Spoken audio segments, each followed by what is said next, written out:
नमस्कार। आज हम भगवत गीता के कुछ शुरुआती लेकिन बहुत महत्वपूर्ण हिस्सों पर थोड़ी चर्चा करने वाले हैं। जी। हमारे पास कुछ स्रोत हैं जिनमें वो अर्जुन की जो प्रसिद्ध दुविधा है और फिर श्री कृष्ण के जो गहरे उपदेश है उनका जिक्र मिलता है। हाँ, बिल्कुल। तो देखते हैं कि युद्ध भूमि के उस भयानक संकट के बीच ये ज्ञान का सार कैसे सामने आता है। चलिए शुरू करते हैं। जी। तो स्रोत ये बताते हैं कि भगवत गीता का जो असल संवाद है वो दूसरे अध्याय से ही शुरू होता है। हाँ, पहला अध्याय तो भूमिका जैसा है ज्यादातर। बिल्कुल। तो अर्जुन वहां खड़े हैं, युद्ध के लिए तैयार, पर जैसे ही वो सामने देखते हैं अपने ही रिश्तेदारों को, गुरुओं को, तो उनका दिल एकदम बैठ जाता है। हाँ, वो देख के हिल जाते हैं पूरी तरह। वो इतनी ज्यादा शोक में और करुणा में डूब जाते हैं कि वो कहते हैं, श्लोक है, न ही प्रपश्यामि ममापनुद्याद्यत् शोकम उच्छोषणम इंद्रियाणम। जी। मतलब ये कि मुझे ऐसा कुछ भी नहीं दिख रहा, कोई रास्ता नहीं सूझ रहा जिससे मेरी इंद्रियों को सुखा देने वाला ये जो भयानक शोक है ये दूर हो सके। चाहे कुछ भी मिल जाए। हाँ, चाहे मुझे ये पूरी पृथ्वी का राज्य मिल जाए या फिर देवताओं का ही आधिपत्य क्यों ना मिल जाए। वो तो यहाँ तक कह देते हैं कि लड़ने से अच्छा तो मैं मर जाना पसंद करूंगा। ये बहुत बड़ी बात थी उनके लिए कहना, मतलब एक योद्धा के लिए। बिल्कुल, ये वाकई एक गहरा मनोवैज्ञानिक और नैतिक संकट था उनके लिए। हाँ, बिल्कुल। और यहाँ जो दिलचस्प बात है समझने वाली वो ये है कि अर्जुन असल में दो तरह के विधानों मतलब नियमों के बीच फंस गए थे। अच्छा, दो तरह के नियम। हाँ, एक तरफ थे समाज के या कह ले राज्य के नियम, जिनको हम शायद अर्थशास्त्र के दायरे में रख सकते हैं। अर्थशास्त्र मतलब प्रैक्टिकल नियम। हाँ, बिल्कुल। प्रैक्टिकल नियम, जिसके हिसाब से एक योद्धा का ये कर्तव्य है, उसका धर्म है कि अगर कोई आदत आई हो, मतलब हमलावर हो। आतताई जैसे? अब जैसे शास्त्रों में गिराया गया है, आग लगाने वाला, जहर देने वाला, हथियार लेकर मारने आने वाला, धन लूटने वाला, जमीन हड़पने वाला या पराई स्त्री का अपहरण करने वाला, ऐसे लोगों का सामना करना और जरूरत पड़े तो उन्हें मार देना, इसमें योद्धा के लिए कोई दोष नहीं माना जाता था। अच्छा, तो मतलब दुश्मन अगर ऐसा है तो योद्धा का धर्म है कि लड़े और उसे खत्म करे। जी। ये हुआ अर्थशास्त्र। जी। ये एक पहलू था। और दूसरा? दूसरा पहलू और ज्यादा महत्वपूर्ण, वो थे धर्मशास्त्र के नियम। और धर्मशास्त्र को अर्थशास्त्र से हमेशा ऊंचा माना गया है। ऊंचा माना गया है। क्यों? क्योंकि धर्मशास्त्र का जो मूल सिद्धांत है वो है मा हिंस्याद सर्वभूतानि, मतलब किसी भी जीवित प्राणी को हिंसा मत पहुंचाओ, कष्ट मत दो। अहिंसा। हाँ, अहिंसा। और यहाँ तो अर्जुन के सामने कौन थे?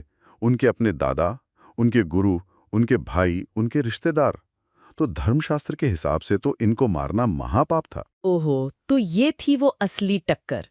एक तरफ योद्धा धर्म कह रहा है मारो, दूसरी तरफ नैतिक धर्म कह रहा है हिंसा मत करो, वो भी अपनों के खिलाफ। बिल्कुल यही वो भयानक उलझन थी, वो भ्रम था जिसमें अर्जुन पूरी तरह से फंस गए थे, टूट गए थे। और इसी चरम स्थिति में पहुंचकर वो फिर श्री कृष्ण को अपना गुरु स्वीकार करते हैं, उनसे मार्गदर्शन मांगते हैं। हाँ, वो कहते हैं ना, शिष्यस्ते हम शाधिमा त्वाम प्रपन्नम, मैं आपका शिष्य हूँ, शरणागत हूँ, मुझे रास्ता दिखाइए। जी बिल्कुल। और यहीं पर बात एक नया मोड़ लेती है। बिल्कुल। कृष्ण का जो जवाब है वो शायद वैसा नहीं था जैसा अर्जुन सोच रहे होंगे। हाँ, बिल्कुल नहीं। उन्होंने अर्जुन के इस दुख को, इस करुणा को क्या कहा? हृदय की कमजोरी। हाँ, उन्होंने इसे क्लैब्यम मतलब नपुंसकता या हृदय की तुच्छ दुर्बलता कहा। क्षुद्रम हृदय दौर्बल्यम, उन्होंने इसे मोह माना, अटैचमेंट। इसे स्वीकार नहीं किया उन्होंने। स्वीकार नहीं किया मतलब उन्होंने सहानुभूति नहीं दिखाई। सहानुभूति से ज्यादा उन्होंने अर्जुन को उनके कर्तव्य की याद दिलाई। सीधा। सीधा उन्होंने कहा कि तुम एक क्षत्रिय हो और क्षत्रिय होने के नाते युद्ध करना तुम्हारा स्वाभाविक कर्म है, तुम्हारा धर्म है। चाहे वो कितना भी अप्रिय क्यों ना लगे। हाँ, चाहे कितना भी मुश्किल हो, कितना भी भावनात्मक रूप से कठिन हो। कृष्ण ने यह साफ किया कि कर्तव्य से अगर तुम पीछे हटोगे तो तुम्हें अपयश मिलेगा, बदनामी होगी। और मरने के बाद भी तुम्हें स्वर्ग नहीं मिलेगा, बल्कि निम्न लोकों की प्राप्ति होगी। अच्छा। जबकि अगर तुम अपने धर्म का पालन करोगे, कर्तव्य निभाओगे, तो या तो युद्ध में वीर गति पाकर स्वर्ग जाओगे या जीतकर पृथ्वी का राज्य भोगोगे। दोनों ही स्थिति में तुम्हारा हित है। तो मतलब भावनाओं में बहने की बजाय अपने नियत कर्म पर, अपने धर्म पर टिके रहो, ये संदेश था। बिल्कुल, भावनाओं से ऊपर उठकर जो तुम्हारा कर्तव्य है उसे करो। और इसी बातचीत के दौरान कृष्ण दो और बहुत मूलभूत महत्वपूर्ण बातें स्पष्ट करते हैं। अच्छा, वो क्या है? पहली बात तो वो आर्यन शब्द का अर्थ स्पष्ट करते हैं। आर्यन, हाँ, ये शब्द तो बहुत सुना है, पर इसके कई मतलब निकाले जाते हैं।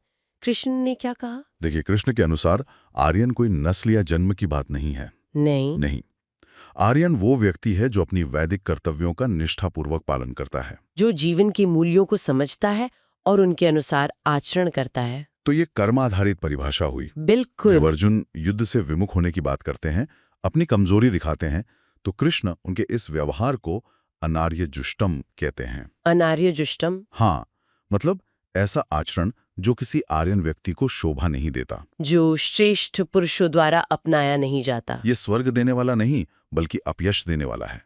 तो कृष्ण ने आर्यन होने को सीधे सीधे कर्तव्य परायणता और नैतिक आचरण से जोड़ा। ये तो बहुत ही प्रगतिशील सोच लगती है उस समय के हिसाब से भी, कि आपकी पहचान आपके कर्म से है, आपके जन्म या कुल से नहीं। निश्चित रूप से ये गीता की एक बहुत बड़ी देन है। और दूसरी महत्वपूर्ण बात क्या थी जो आपने कही? दूसरी और शायद सबसे केंद्रीय बात जो कृष्ण उठाते हैं वो है ज्ञान का मुख्य विषय। ज्ञान का विषय मतलब आत्मा परमात्मा। हाँ, बिल्कुल। कृष्ण अर्जुन को समझाते हैं कि देखो, तुम जिनके लिए शोक कर रहे हो वो शरीर हैं, और शरीर तो नश्वर है, लेकिन जो आत्मा है तुम्हारी भी और उनकी भी, वो शाश्वत है। आत्मा शाश्वत है। हाँ, न ये कभी जन्म लेती है न कभी मरती है, ये अजर अमर अविनाशी है। शरीर बदलता रहता है जैसे हम कपड़े बदलते हैं, आत्मा वही रहती है। तो मतलब मृत्यु केवल शरीर की होती है, आत्मा की नहीं? बिल्कुल। और यही नहीं, कृष्ण अपने बारे में भी बताते हैं कि वो स्वयं ही परम सत्य हैं, अनंत चेतना है। तो ये जो ज्ञान है, सीमित व्यक्तिगत चेतना यानी आत्मा और अनंत चेतना यानी परमात्मा जो स्वयं कृष्ण है, इन दोनों के शाश्वत अस्तित्व का ज्ञान, यही समस्त वैदिक ज्ञान की कुंजी है, उसका सार है। इसी ज्ञान से मोह दूर हो सकता है। हाँ, इसी ज्ञान को समझकर व्यक्ति शोक और मोह से ऊपर उठ सकता है। जब समझ आ जाए कि कोई मरता ही नहीं, तो फिर शोक कैसा? और जब अपना असली स्वरूप आत्मा है, शरीर नहीं, तो फिर शारीरिक रिश्तों का मोह कैसा? ये तो बहुत गहरा दर्शन है, समझने में समय लगे शायद।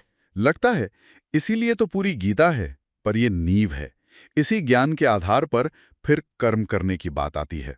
और हाँ, एक बात और थी, श्रुतों में ये भी आता है कि इसी संदर्भ में शायद पहली बार कृष्ण को भगवान कहा गया है। जी, ये भी एक महत्वपूर्ण बिंदु है। जब अर्जुन उन्हें गुरु रूप में स्वीकार करते हैं और कृष्ण उपदेश देना शुरू करते हैं, तभी से उन्हें श्री भगवान उवाच यानी भगवान ने कहा, इस तरह संबोधित किया गया है। और भगवान शब्द का क्या अर्थ है इस संदर्भ में? पराशर मुनि ने इसकी बहुत स्पष्ट परिभाषा दी है। भगवान वो परम सत्ता है, वो परम सत्य है जिनमें 6 ऐश्वर्य मतलब 6 तरह की संपदाएं पूरी तरह से अनंत मात्रा में विद्यमान हों। 6 ऐश्वर्य कौन कौन से? संपूर्ण ऐश्वर्य यानी सारा धन, संपूर्ण वीर्य यानी सारी शक्ति या बल, संपूर्ण यश यानी सारी प्रसिद्धि, संपूर्ण श्री यानी सारा सौंदर्य, संपूर्ण ज्ञान और संपूर्ण वैराग्य यानी किसी भी चीज से अनासक्ति। ये 6 जिसमें अपने समग्रता में हों, वही भगवान है। तो कृष्ण में ये सभी गुण थे। हाँ, वैदिक शास्त्रों के अनुसार श्री कृष्ण में ये 6 ऐश्वर्य पूर्ण रूप से प्रकट थे, इसीलिए उन्हें भगवान कहा गया है। वो परम पुरुष हैं। तो ये सब मिलकर एक पूरी तस्वीर बनाते हैं। अर्जुन का भ्रम, उनका शोक, उनका 2 विधानों के बीच फंसना, फिर कृष्ण का उन्हें डांटना नहीं बल्कि कर्तव्य याद दिलाना। हाँ, और कर्तव्य का आधार क्या हो? वो आधार है आत्मज्ञान, ये समझना कि तुम शरीर नहीं आत्मा हो। और आर्यन होने का मतलब भी कर्तव्य से जोड़ना, ना कि जन्म से। बिल्कुल, और ये सब समझाते हुए अपने परम स्वरूप यानी भगवान होने का भी संकेत देना। तो संक्षेप में कहें तो कृष्ण अर्जुन को व्यक्तिगत भावनाओं और मोह माया के जाल से बाहर निकालकर एक ऊंचे धरातल पर ले जा रहे हैं। हाँ, वो धरातल है आत्मज्ञान का और परम सत्य जो कृष्ण स्वयं है की समझ का, और उस समझ के आधार पर अपने नियत कर्तव्य अपने स्वधर्म का पालन करने का। तो ये विश्लेषण आर्यन होने के असली मायने को कर्म और कर्तव्य निष्ठा से जोड़ता है, किसी बाहरी पहचान से नहीं। सही कहा। ये केवल उस युद्ध के लिए नहीं था, ये हर इंसान के लिए, हर युग के लिए एक मार्गदर्शन है। तो अंत में अगर हम सोचें कि इससे हमें आज क्या मिलता है, तो ये भगवत गीता हमें कर्तव्य, धर्म यानी नैतिकता और आत्मज्ञान, इन सब के बीच एक संतुलन कैसे साधा जाए, इसकी एक बहुत गहरी दृष्टि देती है ना? बिल्कुल। जीवन की किसी भी मुश्किल परिस्थिति में, किसी भी दुविधा में ये सिद्धांत रास्ता दिखा सकते हैं। और चलिए आज के लिए श्रोताओं के मन में एक विचार छोड़ जाते हैं। जरूर। जैसे अर्जुन के सामने वो दुविधा थी, अर्थशास्त्र यानी समाज या राज्य के नियम एक तरफ और धर्मशास्त्र यानी ऊंचे नैतिक सिद्धांत दूसरी तरफ। हाँ, वो टकराव। क्या आज की जिंदगी में हमारे सामने भी रोजमर्रा में ऐसे टकराव आते हैं जहां हमें लगता है कि जो प्रैक्टिकल है या जो दुनिया कह रही है वो शायद नैतिक रूप से उतना सही नहीं है, या जो नैतिक रूप से सही है वो शायद प्रैक्टिकल नहीं है? हाँ, ये तो अक्सर होता है, प्रोफेशन में, रिश्तों में, समाज में। तो सवाल ये है कि जब ऐसी स्थितियां आती हैं तो हम अपने सही कर्तव्य का निर्धारण कैसे करते हैं, किन आधारों पर करते हैं? क्या हम सिर्फ अर्थशास्त्र देखते हैं या धर्मशास्त्र को भी महत्व देते हैं, या फिर गीता की तरह क्या हम आत्मज्ञान के प्रकाश में कोई रास्ता खोजने की कोशिश करते हैं? ये सोचने वाली बात है। अपने अपने कर्तव्य का निर्णय कैसे लें, इस पर विचार करना जरूरी है। बिल्कुल। तो इस पर सोचिएगा जरूर, और इस गहन चर्चा में हमारे साथ शामिल होने के लिए आपका बहुत बहुत धन्यवाद। धन्यवाद।